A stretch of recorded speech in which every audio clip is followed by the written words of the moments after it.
Welcome everyone. I know I keep saying that I'm not going to say welcome everyone, but I keep saying it, so I apologize, everybody. Sorry about that. I am Paco. Welcome to the GMS Magazine podcast. And as you can see, you may not be able to see if you're just watching the podcast or listening to the podcast, but I am in some absolutely fantastic company for this episode, and I have a wonderful, wonderful interviewee, my friend Zoe Cunningham. Zoe, how long have we known each other? Is it well over 10 years now, isn't it? Yes, I think so. And I can also remember because you're one of the people that I met on Twitter, which is like now this Yes. weird world we live in where you can like meet people on Twitter.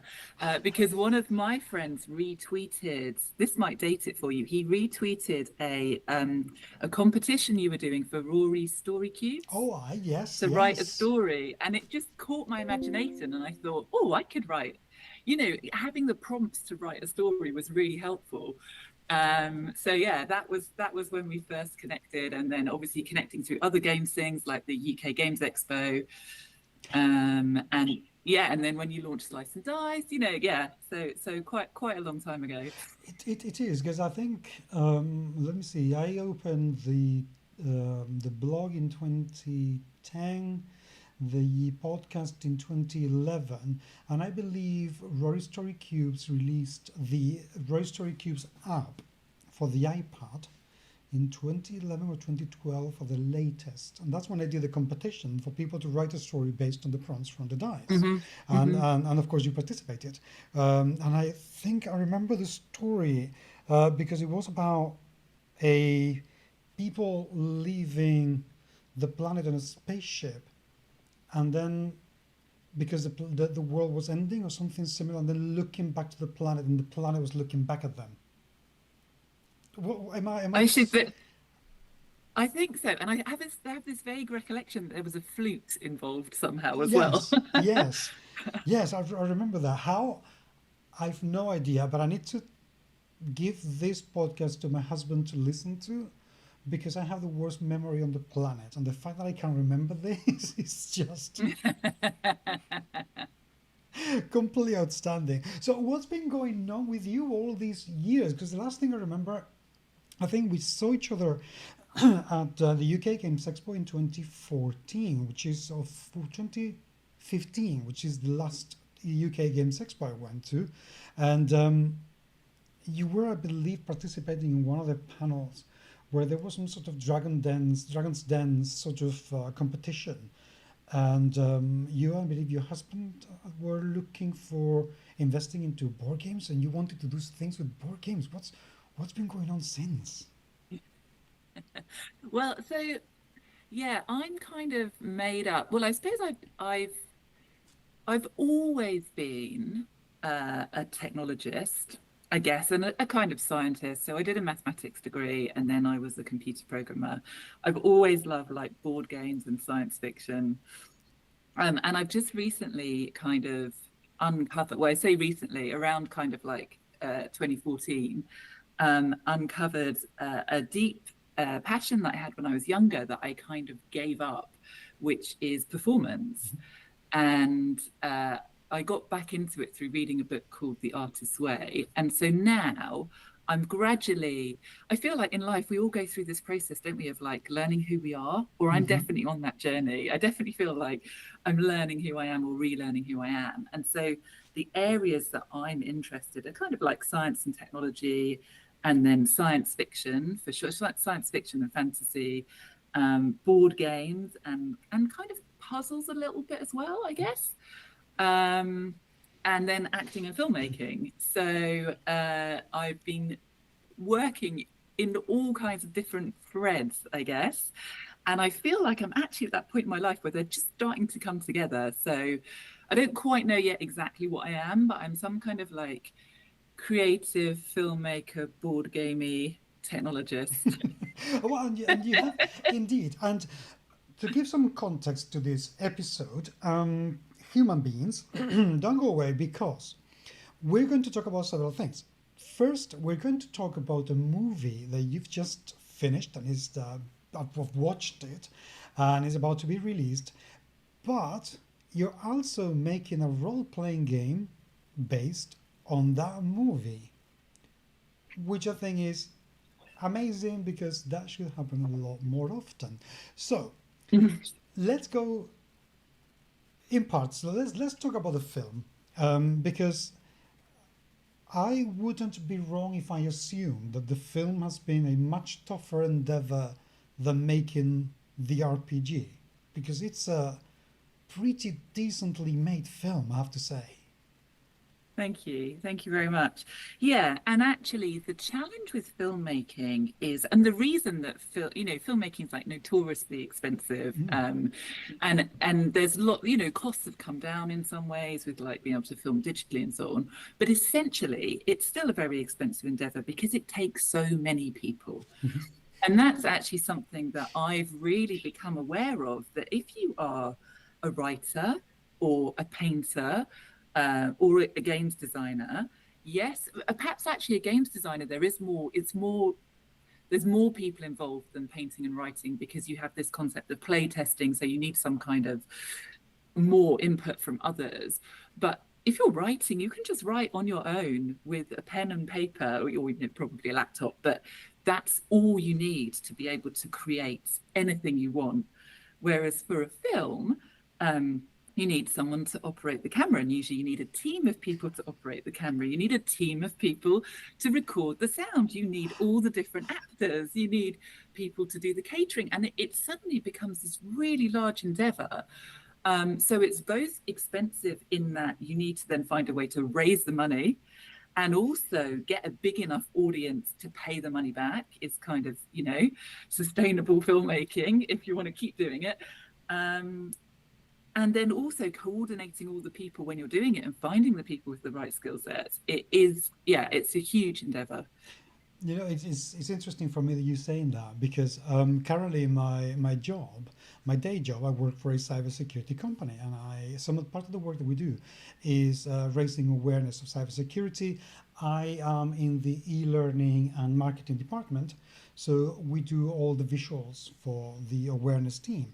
And one of the things that we've been doing recently, and that's something that my boss has recruited me to do, is actually filmmaking. So we're making some very short films for a bank, minute and a half. And I would like to echo what you're saying regarding the people, because they're saying, oh, no, you can do this with very little. And then you begin to put things together, and you write the script, and that's the writer. You have the editor of the script, and that's the editor.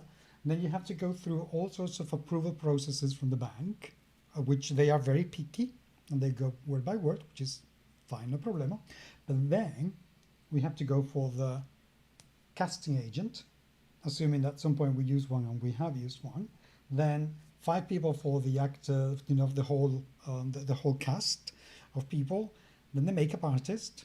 Then we need 2 people for the camera, because people don't realize, but one is controlling the camera, but the other one is controlling the focus, which is quite important. Thank goodness me and my boss were able to double as sound with the boom. Okay, yeah. And she was with the light as well. And so all of a sudden, we were about 15 people for a 1.5 minutes short that we had to record in one day. And when we started to put numbers together and we gave to the bank those numbers, they said, how much? Yeah. But the funny thing, and this is when you're really going to laugh, the budget came to below 4,000 euros. Right. And I thought, wait a second, you are complaining about 4 grand? Yeah. Excuse me? You're my client. I cannot slap you, but I so gladly would if I could. So no, I echo what you're saying. The amount of people and the amount of money necessary for that. So I know that a bank paid for my shorts, but how do you get money to make a film like Breaking Infinity? Because okay, it's not a Hollywood supermassive mega production, but it's actually very well produced with plenty of spaces that look very decent, plenty of people, so everything looks as if they have the right amount of people where they should be. And if you look at the credits, there is a lot of people involved. How do you fund that? Yeah, so I think like I can kind of set some so first of all, there's several general funding streams. So there's obviously you have production companies and studios that are investing in films all the time. That's like at one end of the scale. Then you've got public bodies. So particularly in Britain, you've got the BFI or the Arts Council that are funding. In Europe in general, I think like public funding is quite good. However, that's immensely competitive. So it's almost harder, I would say, to get public funding than it is to get private funding. And then for films that are budget, I've now met quite a lot of other filmmakers making budgets in like low six figures or below. And every single one is kind of financed by friends and family.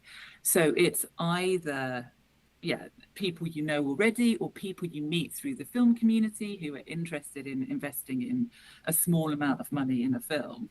And there's this kind of weird paradox that almost like the lower you can get, well, it's not a paradox, but the lower you can get the budget, the more likely you are to make the money back. Because obviously, if you've only spent £10,000 versus £100,000, you need to sell 10 times, 10 times more people need to watch your film to make back £100,000. However, the lower the budget goes, the harder it is to make a good film. Correct. So our budget is £200,000, which is both a very large amount of money in like daily life, if you think about like what you can buy for £200,000, but also a tiny amount of money in terms of filmmaking. So in the kind of filmmaking industry, even a budget of 5 million is considered a low budget film. Not even like a medium budget film. That's a low budget film. So we're talking like a micro budget film. And actually, as we were just saying, once you start looking at, we'd like some special effects and we'd like some visual effects and we've got to hire the location and we've got to, in our case, hire a mouse was quite an expensive thing to do. It turns out the kind of joke is the mouse was the best paid actor of everyone on set. Okay. So it's also quite challenging. And I was really lucky. So for me, I was kind of in the right place at the right time.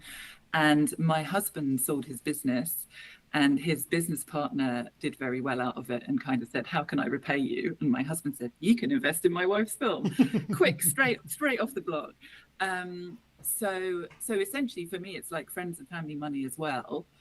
And I'm hoping that once we recoup the money, we can invest in another film, and kind of get the cycle going. That'd be amazing. Okay, we've spoken about the film, but we still haven't told the people what Breaking Infinity is all about. And it has a both very simple and yet very complex plot. Tell me about it. Okay, so Breaking Infinity is about a scientist called Liam who wakes up in this kind of hospital facility and he's lost his memory. So he has to work out what's going on while also experiencing some very strange things happening, essentially. So there's something not right with reality as well. And it turns out that he gradually learns that he invented a time machine. And he went into his own time machine for reasons that no one knows. And that has caused his memory problems and also has caused him to start experiencing time out of sequence. And he discovers there are some large consequences of his machine that he now has to stop. But while trying to piece everything together and not going through time in the right order. So he's got a big challenge, basically. He does. And of course, there is intertwined what I thought was a rather lovely love story, which I'm very cynical when it's about, films that has a love story that means nothing, really. But exactly, this one, actually, I thought this was quite charming. and well done. I don't know. I really felt that contributed an awful lot to the motivations of the character, to the motivations of the people around the character, to the whole plot. I thought that was very nicely put together. Um, how was that process for the scripting? Because I cannot imagine that that was something that just happened like that. Yeah, so scripting is actually the bit that I can talk least about Okay. because the director and I have worked together before. We made a short film back in 2016 when we first met. Someone else I met online through a film website, and then we made a film together, and we got on so well that we kept working together. So we were kind of the original team, and then we were looking for a script that we could make with £200,000. And so the script we actually got from a writer who we'd seen another one of his scripts, which is an epic set in a spaceship. We would love to make it, but it's going to be higher budget, you know, once you add in all the spaceship set and VFX and so on. Um, whereas we said, "Oh, have you got something you think we could make for this amount of money?" And he did. So he had done all of the scripting. We made some small changes, but pretty much everything was ready to go when we got the script. But in terms of what you were saying about the love story, I think that it really is the glue that holds the whole film Mm. together. And actually, in life, right, there are only so many motivations that we have for anything, right? And I think like love is one of the big ones. So I think it works really well, yeah, to kind of bind the story together. I definitely agree. I thought that was really well put together. Give me a second because my dog is acting crazy. Talking about acting, he's now. This is the coolest room in the whole house, and we are 47 degrees Celsius today, so it's Wow. hot out there. So he's not leaving, basically. Anyway, where was I? Yeah, the whole thing was really. It was very charming, but it really felt that it was quite important for the whole plot to have done it. So that is something that again, usually I am very cynical about it, but I think in this particular occasion it really grabbed me very well indeed. Now there is a question that I have to ask that I don't know if you will be able to answer it, but I need to ask it. But in terms of the temporal displacement of the star of Liam, was there any intent to approximate it with real scientific theory, or was this just something that the author said, I just want somebody who, can go backwards and forwards in time. I don't care about science. How did that work? Yeah, well, I think like a lot of people who end up working in kind of creative science fiction roles, the writer was originally, he studied aeronautical engineering. Okay. So he's got an interest in science. However, at the same time, I don't think you need to know very much science to be able to see that a lot of the parts of the script are, it's using scientific terms, but it's not really like this could really happen, Okay.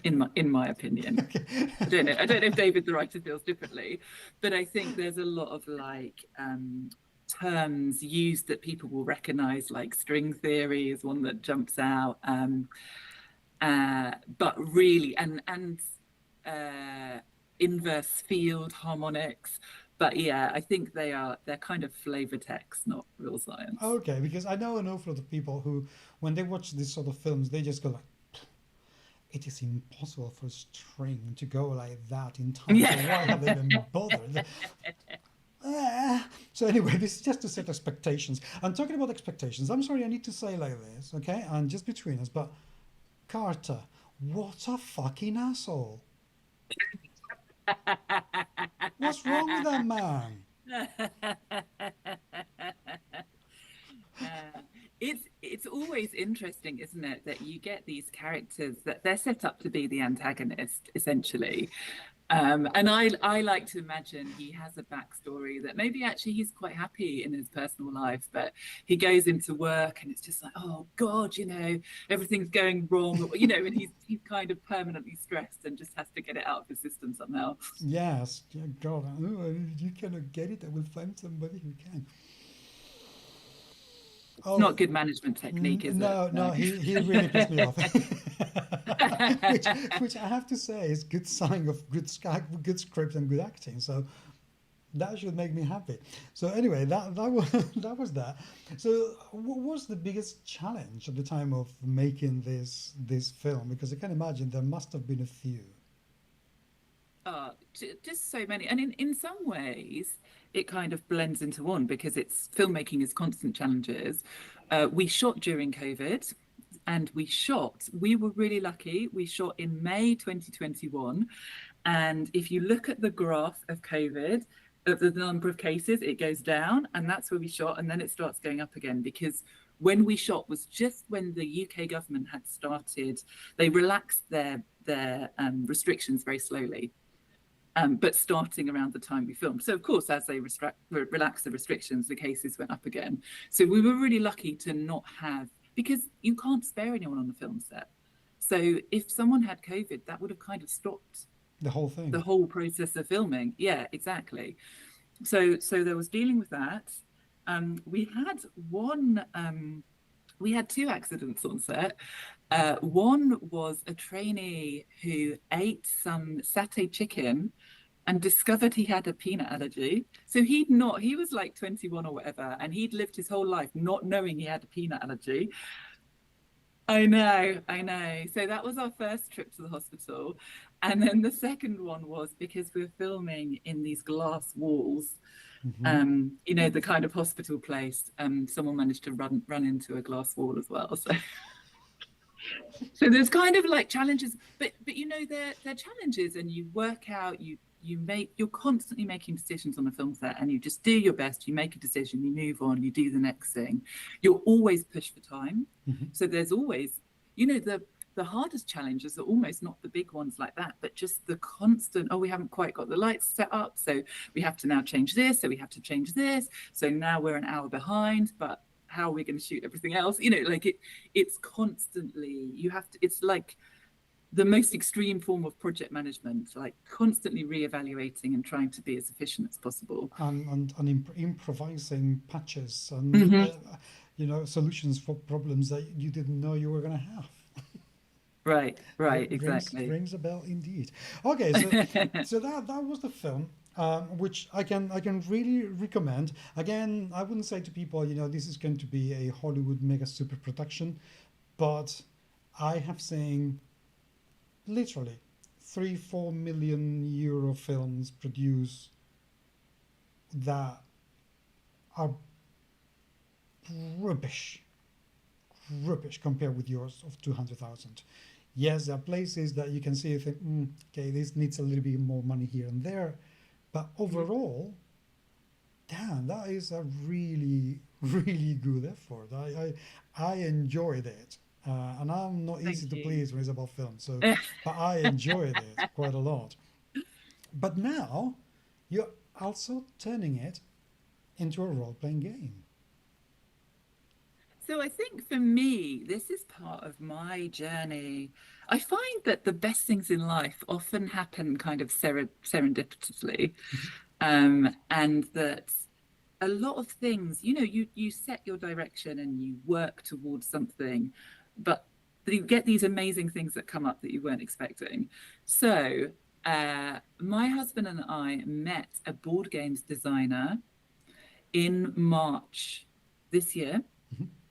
who was looking for a job. He was about to take a job as a manager in a cinema, but he really wants to work as I mean, not that anyone expects you can have a job as a board game designer. It's not easy, But no. we were exactly, but we were introduced to him and we said, do you know what? Let's give it a go. We'll like put a little bit of seed funding in and we'll try and make a board games company and make it pay for itself and be self-sustainable. We'll do it.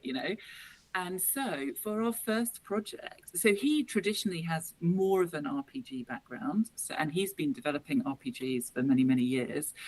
And so he had a system already. And we kind of all agreed that a good first project, just to see if we could all work together, would be to reskin one of his RPGs in order to promote Breaking Infinity. Okay. Which I think is really awesome. And actually, this is kind of what I'm saying about like all my bits of my life coming together and, you know, going to promote a movie while talking about games. Like for me, this is absolutely perfect.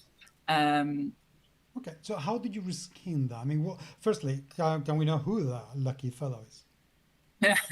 Yeah, so our designer is called David Johnston, and he was previously publishing games under, I think it's Beetlenut Games. Okay. So I think you'll be able to find some of his other games online if you go to Beetlenut Games. And we, David and me and my husband, we've created a new game called Baffle Box Games. We're going to work on a larger and a more modular, like a kind of serial game.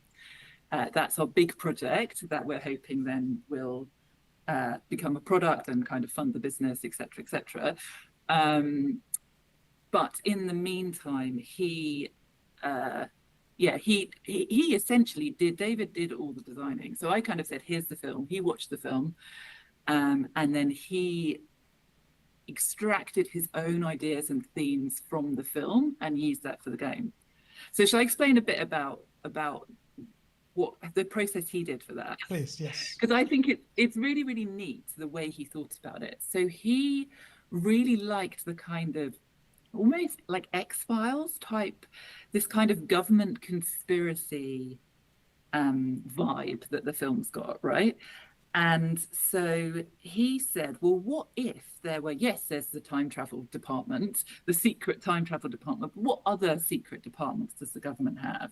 So he set the world of the RPG to be a world in which Breaking Infinity, the film, could just be one story. So it could be a story that you had played within his RPG setting. Okay. So the RPG world is like broader than the film, and also they're thematically linked, but there's no dependencies. You don't have to watch the film to play the RPG. You don't spoil the film if you play the RPG first. Okay, I like the sound of that quite a lot. Mechanically, how does the game work? Yeah, so I'm not an expert on RPGs in particular, so excuse me if I get it wrong, or like just use words wrong. Okay. So it's a rules light game, which seems to mean quite a lot to David. For me, it feels similar to other games I've played, that you create a character and you roll your stats. There's a lot of very fluid kind of, which I think is maybe it's a rules light thing, or it's a more modern thing that's more common, that, for example, for your inventory, you just get an open inventory. So it's like you have this many slots, you can take whatever you want, which for me, playing it, I found really enjoyable to have that kind of freedom within the world and just be able to go, right, I'm taking a can of Coke. You know, what am I going to put in my bag? I'll take that pencil, you know, and actually really being free to create whatever you wanted. And then there's combat. So there's rolls for, it's all structured around 4d6 with one is a danger die, and you need to score like certain numbers on your dice. So if you like roll 3 dice to get a 4, I think. Yeah, and then within that, there's one scenario included in the book that you can then play, you know, from the scenario, but obviously the world's there. So there's also loads of other cool things, like there's a page of words. Okay. So just a page of, if you need some inspiration, you can kind of like jab a compass into the page, or get like I don't know what, I can't think of any examples now, but yeah. It's that kind of, there's lots of lovely little tools in it for helping you to to create your own adventures. Okay, no, I like the sound of that an awful lot. Having to roll the 4d6s, it very much sounds like a Power by the Apocalypse kind of game, which is not just very much in vogue, where it is a very simple system. And since I am running a mile from complex systems, I just don't have the time to absorb them. I used to have the time to read 100 pages of rules and make formulas in my head. Now I just want to roll some dice and do some cool shit. So I'm not.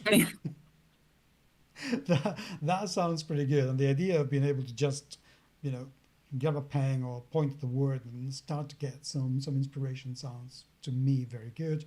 And since I am always complaining about games that don't come with an adventure, you've taken away a reason for me to complain. So that is very good as well. So I'm quite okay. Now I am genuinely curious about how the game is going to work. Production wise, though, what is the shape of the game? Is it a hardback, softback? How many pages? What can they expect? Yeah, so we printed 5,000 softback copies, which we gave away as like promotion for the film. So if anyone who was at the UK Games Expo this year might have received one of these soft copies. But going forward, it's not, because it was essentially a promotional tool, we're not really planning to sell them. It's almost the cost of administering selling them is not going to pay for itself. So we're focusing on our new game, but it means that we are able to provide the game for free in digital format. So if you go to battleboxgames.com, you can download the game for free, print it yourself, and yeah, play it. Is there going to be some sort of a POD version that people can just go and get it in drive-through, even if it is at cost or anything at all? Because old curmudgeons like me like to have something to touch. Is there going to be some sort of option to do that? Yeah, of course. So we're definitely looking at putting it on drive-through. It might just take a little while because our priority is our new game at the moment. Okay, that's fair enough. Fair enough indeed. So, what's the next film going to be all about? Because if it's going to be like this one, I want to know. Oh, that's very kind of you. And actually, it is going to be like this one in several ways. So I've been working on my own science fiction universe for quite a long time, since again about 2015. I've discovered that I'm not really a writer. So there's a great craft and technique to writing that I have not spent the requisite number of years building up. But I quite like facts and creating facts and world building. So I've written various things over the years. And two things have now happened at once. Well, possibly a third, but that's very early stages. But so the first thing is we're going to use my science fiction world as the setting for the new BattleBox game. Okay. So that's going to be set within the basic setting. It's the Atopian Traxinian Interstellar Consociation, shortened to ATIC, which is a union of several different planets and empires. Interestingly, the short story that I wrote, I just remembered this today as we were coming to do the interview. I named a planet on that short story that is now in my world. Oh, nice. Because I find with creation, a lot of it, you never lose anything. It's always an opportunity to come back and bring it in somewhere else. So there's that world. And then the film, I'm working with a very talented writer who's written a film script, also set in this world. So that's going to be Mariana Dean, who directed Breaking Infinity, is going to direct. And although we kind of just came up with we've targeted it to be a similar budget, because I think that's kind of what's most achievable. And therefore, you're very limited in terms of what is both interesting but can be contained within that budget. And that means that although it's a totally different, I don't really want to say too much, but although it's a totally different concept, it's got a similar feel to Breaking Infinity in that you're working things out. So there's lots of cool science fictiony things, and there's some kind of puzzle that you're trying to work out, Okay. uh, which I love. So it's basically I'm making the kind of films I want to watch. That sounds interesting. I like that. Going back a little bit into the film, because this is a question I haven't asked yet, and I think it is very important. Is it going to come out in distribution? Is it going to go on to, on demand cinemas? How are people going to be able to watch it?